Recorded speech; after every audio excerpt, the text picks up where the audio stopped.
ಕೇಳಿರಿ ಮಕ್ಕಳೇ ಕೇಳಿರಿ ಚಿಣ್ಣರೆ ಸ್ವಾತಂತ್ರ್ಯದ ನಿಜ ಕಥೆಯನ್ನು.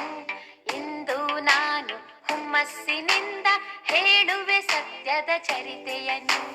ಕೇಳಿರಿ ಮಕ್ಕಳೇ ಕೇಳಿರಿ ಚಿಣ್ಣರೆ ಸ್ವಾತಂತ್ರ್ಯದ ನಿಜ ಕಥೆಯನ್ನು.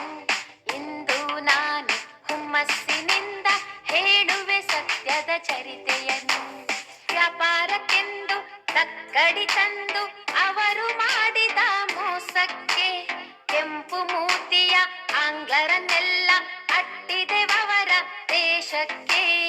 ವ್ಯಾಪಾರಕ್ಕೆಂದು ತಕ್ಕಡಿ ತಂದು ಅವರು ಮಾಡಿದ ಮೋಸಕ್ಕೆ ಕೆಂಪು ಮೂತಿಯ ಆಂಗ್ಲರನ್ನೆಲ್ಲ ಅಟ್ಟಿದೆವರ ದೇಶಕ್ಕೆ. ಕೇಳಿರಿ ಮಕ್ಕಳೇ ಕೇಳಿರಿ ಚಿಣ್ಣರೆ ಸ್ವಾತಂತ್ರ್ಯದ ನಿಜ ಕಥೆಯನ್ನು. ಇಂದು